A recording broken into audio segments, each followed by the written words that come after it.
మాట కట్టి మమ్మల్ని వదిలేకుండా వచ్చేస్తుంటారు. వచ్చేసి అతను ఆ పేర్లు ఎందుకులండి ఆ ఊళ్ళో వచ్చేసి ఏమండి మీరు మానేసుకుంటే వెళ్ళిపోమన్నారట, మీరు నాస్తికులా అదా ఇదా నువ్వు ఏంటిరా ముందు విషయం ఏంటో శాంబరావు అన్న ఏంటన్నా మా పిల్లలను వచ్చేసి ఇంటికి పంపించారట మాలేసుకుంటే, మరి మా హిందువులు మాలేసుకోరా అది ఇది అన్నాడు. నేను ఇంటికి పంపించలేదండి, అక్కడ రమ్మన్నా. ఏం చెప్పాను రా, పెద్దవాళ్ళని తీసుకురామన్నారు.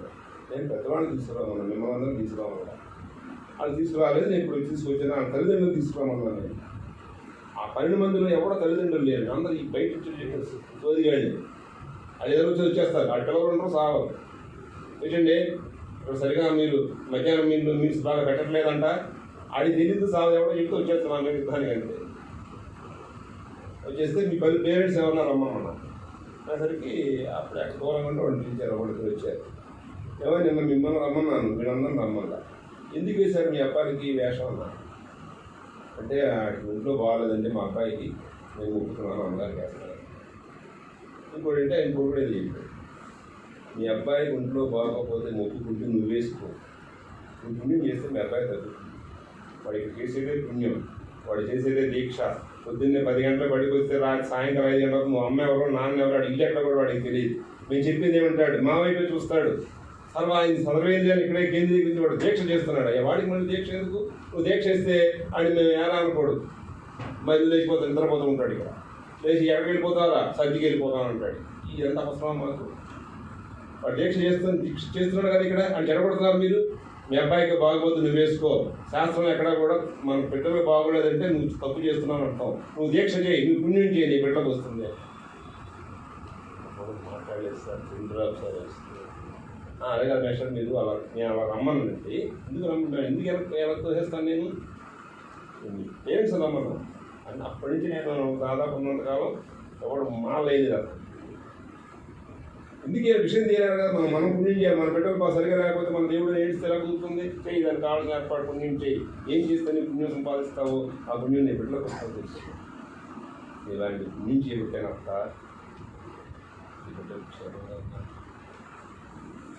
సరే అని ఫ్రీగా పోతాం. కాసేపు కూర్చొని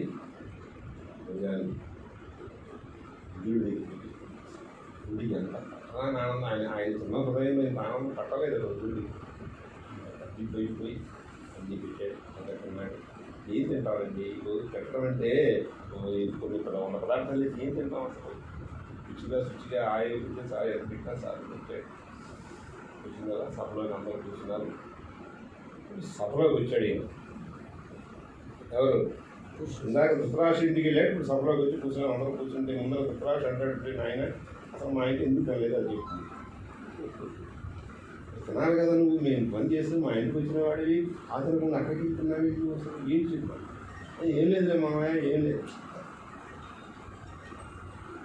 అదిదే కరెక్ట్ కదా, నేను ఇప్పుడు వాళ్ళ పక్షాన్ని వచ్చా, వాళ్ళకి నీకు పట్టవా? నేను ఇక్కడ తింటే ఎలాగ అసలు తినకూడదు కదా. ఇప్పుడు పడిపోయిన మనకు అంతకుముందే బంధువులం కదా.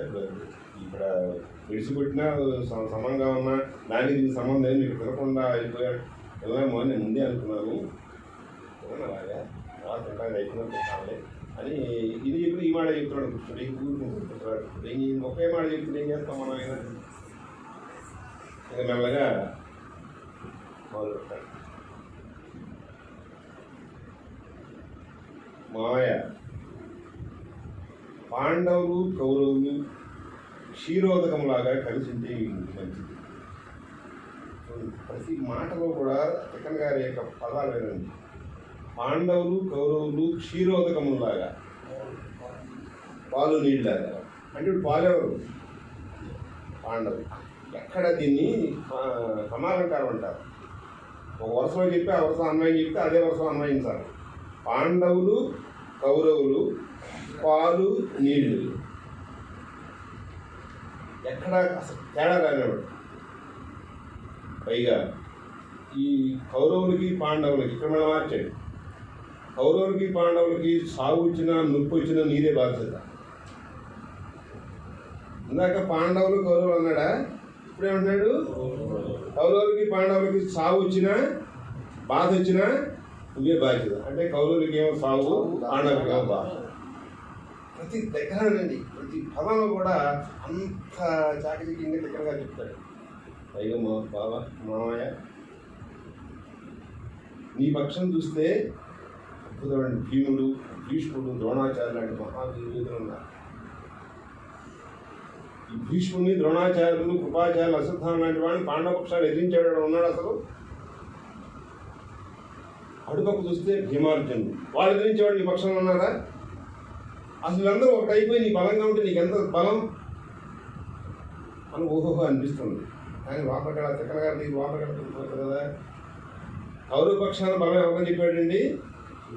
భీష్ముడు, ద్రోణుడు, కృపుడు, అశ్వత్థామ చెప్పాడు. ఒక దుర్యోధనుడు, దుశ్శాసన వాడినే చెప్పాల. అటుపక్క బలం ఎవరు చెప్పాడు? అర్జునుడు, భీముడు అన్నాడు. అంటే వీళ్ళందరూ పేయింగ్ ఆర్టిస్టు అన్నట్టు కదా. అన్నాడు పేయింగ్ గెస్ట్, పేయింగ్ ఆర్టిస్ట్, ఇలాంటి వాళ్ళు పెయిడ్ ఆర్టిస్టులు. వీడు పెయిడ్ ఆర్టిస్ట్,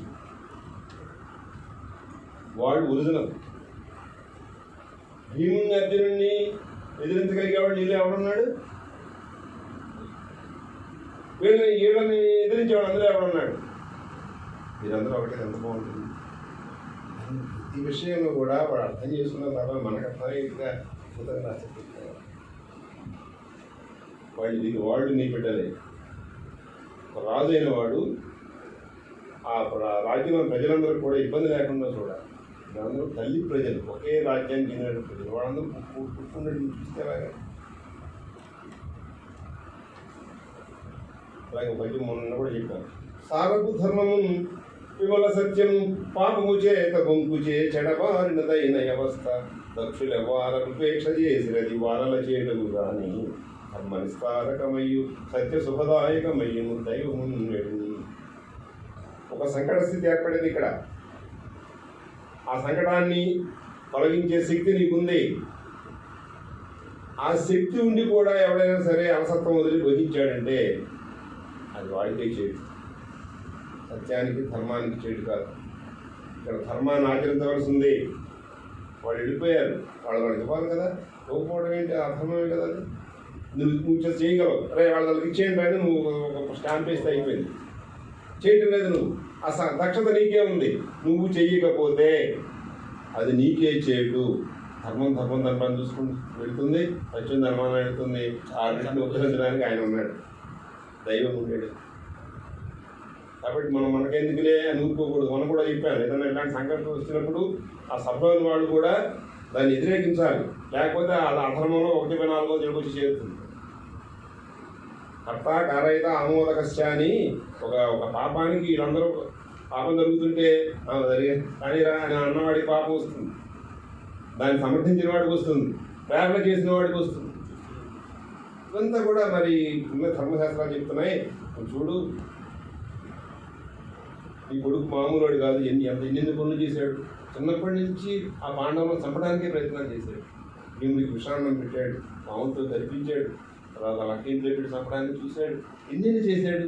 అయినా సరే కూడా ఒక్కసారన్నా నీకు దగ్గర ఫిర్యాదు చేశారా? చెప్పారా? వాడు సహించారు, నీకు తెలియట్లేదు. అవన్నీ కూడా మీ అబ్బాయి నీకు కనపడినట్లేదు. ఉత్తర వ్యామోహంలో అన్నీ మర్చిపోతున్నావు. ఒక్కసారి ఆలోచించు మావయ్య, ఎంతమంది ప్రజాక్షయమైపోతుందో ఇక్కడ. ఆ ప్రజాక్షేమం స్పష్టంగా తెలిసిపోతుంది. నీకు విజయం చేకూడదనే మాట చెప్తున్నాను. ఇక్కడ తిరుపతి కవులు చాలా ఎక్కువ జెండాపై రాజు ముందు శివవాయు శ్రేణిని కూర్చి నేను దండం కట్టుకుని ఎవరి మీలో ఎదిరించాను మమ్మల్ని. అది చాలా తీవ్ర స్థాయిలో వాళ్ళకి తెలుస్తుంది. అంటే ఇక్కడ మనల్ని ఏం చెప్తారంటే, ఇప్పుడు కృష్ణుడు హెచ్చరించేశాడు కాబట్టి దుర్యోధనుడు రాజ్యం ఇచ్చేస్తే కృష్ణుడికి మాటలకు భయపడిపోయి ఇచ్చినట్ట, లేదా నిజంగా ధర్మాన్ని పెట్టుబడి ఇచ్చినట్ట అనుకోరు కదా జనం. ఇప్పుడు కృష్ణుడు తిట్టాడు, భయపడిపోయి ఇచ్చేసాడు. మూర్ఖుడు అసలు అలాంటివి కుదరవు. మూర్ఖుడు ఏం చేస్తుంటాడు, అలాంటి వాడికి మరీ బిగదీసి కూర్చుంటాడు. అని వచ్చేసరికి దుర్యోధనుడికి ఇలా కాదు అని గ్యాంగ్ ఉంటారు కదా, అందరినీ పిలిచి బయటకు వెళ్ళిపోయాడు. ప్లాన్ చేశాడు కృష్ణుడిని చంపాడు. ఎప్పుడైతే కృష్ణుడిని చంపేసరికి పాండవులో ఏం వస్తుంది, పార్వతీ మావయ్య చెప్తారు. ఇది ధర్మాధర్మం ఏంటి, దుర్యోధనుడికి. ధర్మం ఏంటండి? గెలవాలి. కణిక నీతి చెప్పాను కదా. కణికుడు ఉన్నాడు మంత్రి, వాడి వీడికి పెద్ద బెస్ట్ మంత్రి దుర్యోధనుడు. ఎవడ రాజు అన్నవాడు ఏం పని చేస్తావు అనవసరం, నీ సింహాసనం నిలబెట్టుకో. ఇప్పుడు ఈయన అయ్యి దూతను చంపకూడదు, అవన్నీ ధర్మంగా ఆచరించేవాడు. నాకేంటి గాడుతుంది అంటే వాళ్ళ భారత ఇవన్నీ పైనుంచి గమనిస్తున్నాడు ఎవరు? సాత్విక్. అందుకే కదా వచ్చాడు అసలు. ఇప్పుడు ఇది ఎప్పుడూ చెప్పాడు సరికి, చెప్పు నీ కొడుకు బుద్ధి చెప్పు మామయ్య అనగా ఏంటి రాడు అంటే ఎక్కడ బయటకు వెళ్ళేదో ఇట్లా వాడు చేస్తున్నాడు. పిలిచాడు, పిలిచేసి చూడు చూడు చెప్తున్నాడు, మన మీద కోసం చెప్తున్నాడు కదా, ఎందుకు ఇప్పుడు చచ్చిపోయి వచ్చినప్పుడు యుద్ధం అనేది గెలుపు ఓవడం మనం చెప్పలేం కదా, మనమే గెలుస్తామని ఎలా చెప్పగలుగుతాం. కాబట్టి ఇందులో నిశ్చితమైనప్పుడు మనం సంధి చేసుకోవడం నుంచి జ్ఞానం చేస్తాడు పెద్దవాడు మంచి ఇస్తున్నారు అన్న ఉంటా ఉంటా అనేసరికి ఇవన్నీ సాక్షికి వచ్చి అన్నయ్య కుట్ర పంపుతున్నారు. కృష్ణుడు బంధిస్తాడు. అలాంటి నుంచి బ్రహ్మదేవుడు ముఖంలో నుంచి ఈశ్వరుడు, బాహువుల్లో నుంచి గణాలు నీ మొత్తం ప్రపంచంలో ఎవరైతే సిక్కుతుందో అన్నీ కూడా ఆయన మొక్కలు అందరూ ఆహాకారాలు చేసేస్తుంటారు. ఏం జరుగుతుంది ఇక్కడ నాకు తెలియాలంటే ఈ మధ్య మధ్య అదొకటి లేలాగి ఉంటుంది. సరికి కృష్ణుడు విశ్వరూపాన్ని తన విశ్వరూపాన్ని చూపిస్తాడంటే, కృష్ణ నాకు కూడా ఒకసారి ఆ విశ్వరూపానికి అవకాశం కలిగించాను. అప్పుడు ఆయన చేస్తారు. వీళ్ళు కూడా మామూలుగా కనపడదు అసలు. ద్విచక్షుడు ఇస్తేనే మామూలు వాడు కూడా కనపడుతుంది. ఏదో ఇక్కడ ఏం జరుగుతుంది అనుకుంటారు కానీ జరిగేది తెలియదు. నిజంగా మనకి 3D 4D టెక్నాలజీ వచ్చింది కదా, నిజంగా దేవుడు మనకు కనపడినా ఆ 4Dనో 5Dనో మనం చూడలేము మనకి 3D కళ్ళతో. అదే కదా ఇప్పుడు టెక్నాలజీ వచ్చేది. నిజంగా దేవుడు వచ్చి మనకు ముందు కనపడినా ఆయన మనకు కనపడు ఈ కళ్ళకి. అలాంటి కనపడే కళని దివ్యచక్షువుని వాడు ఆయన ఇస్తాడు. మనకి ఉత్తరాటి చేసి ఆంధ్రప్రదేశ్ కృష్ణాయికి నాకేమో తెలియించింది, సరే తీసేయి మళ్ళీ రాదు లైట్ అయిపోయి ఇక్కడ నీ చూసిన దాని దగ్గర పక్కదా నేను చూడలేను మామూలు ఇస్తాను. ఒకసారి హెచ్చరించి కృష్ణుడు బయటకు వచ్చేసి మళ్ళా కుంతీదేవికి అట్లా ఏ విధంగా జరుగుతుంది, ఈ బిడ్డలకు నేనున్నాను, నిశ్చింతగా ఉంది. వాడు నేను మానవ పక్షాన్ని నుండి జయించడానికి కాదు, వాడు ధర్మపక్షాన్ని ఉన్నారు, ఖచ్చితంగా గెలుస్తారు. ధర్మపక్షాన్ని అంటే గెలుస్తారు, గెలుస్తారంటే పన్నెండు రావాలి సన్నిధి మాట్లాడాలి. తొమ్మిది అభిమేరికి తన దూరం తీసుకెళ్ళిన తర్వాత అన్న నీకు రహస్యం చెప్పాలయ్యా, నేను 2 గంటల ముందుగా చెప్పండి, నాకు ఏది వచ్చినా అనింది అని చెప్పాలి. నువ్వు రాజేయుడు కాదు, కౌంతేయుడు. కొనసాగం అద్భుతంగా ఆడేశారండి కుంతి విలాపం. అది ఒక రమణీయ పుష్పవనము, ఆ వనమందొక మేడ, మేడపై అది ఒక మారుమూల గది, ఆ గది తలుపులు తీసి మెల్లగా 15 ఈడుగల బాలిక, పోలిక రాసపిల్ల చంకొద వెడు కాళ్లతోడ దిగుతున్నది క్రిందికి మెట్ల మీదుగా.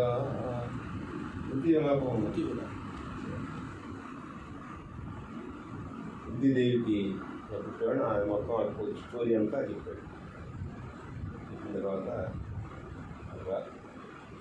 అమరావతిని చూస్తే ఆనందపడిపోయి రాజ్యం వస్తాడు పుత్రాలు కానీ ద్రౌపది కూడా 6వ భారీగా 6వ అప్పగా సెలెక్ట్ చేస్తుంది. సార్ చెప్పండి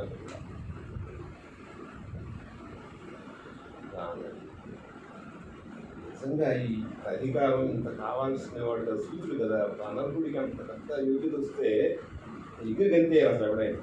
పెద్ద సమ్రాట్ అయిపోతున్నాడు కదా ఒక దెబ్బతోటి ఓవర్ నైట్. అది క్యారెక్టర్ ఉన్నవాడు అంటే అతను అన్నీ ఆలోచిస్తున్నాడు. కృష్ణ సున్నితంగా తిరస్కరిస్తూ ధర్మరాజు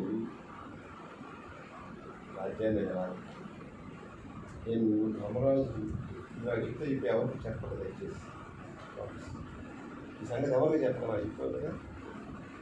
ఎందుకంటే ధర్మరాజు కాడికి లీకుడు ధర్మరాజు ఈ భూమి పరిపాలించాం. ఇంకా ధర్మరాజు గెలవాలి ఇస్తాను, ధర్మరాజు గెలుస్తాడు ఎవరో గెలవాలి.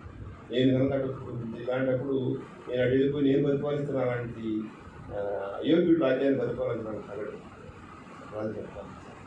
నేను ఇంత నుండి నాకు మామూలు వ్యక్తి ఇంత గొప్పవాడు చేసినటువంటి జీవితాన్ని ఈ క్షణమైన బయటకు తీసి ఏమంటారని ఆండవులు మాత్రం అయ్యేదా. కాబట్టి నేను చావు లేదు, ఇప్పుడే నేర్చుకుంటాను, ఇప్పుడే అయిపోతుంది. కాబట్టి నేను చేసిన మొదటి నేను రాను ఎంత సున్నితంగా తెలుసుకుంటాను. అతను అలాని నేను రాను మాట ఇచ్చాను పోలదయా అనలేదు. ఆ మాటకి కృష్ణుడు కలిగిపోతాడు. ఈ సంగతి బయట ఎక్కడా చెప్పండి. ధర్మరాజే గెలవాలి, యుద్ధంలో కురుక్షేత్రంలో గెలుస్తాడు. ఎందుకంటే ధర్మమే గెలిపిస్తాడు. ఆ ధర్మం గెలిపిస్తుంది కాబట్టి అతను రాజ్యాన్ని అతనే పరిపాలించాలి. ధర్మం ఏమిటా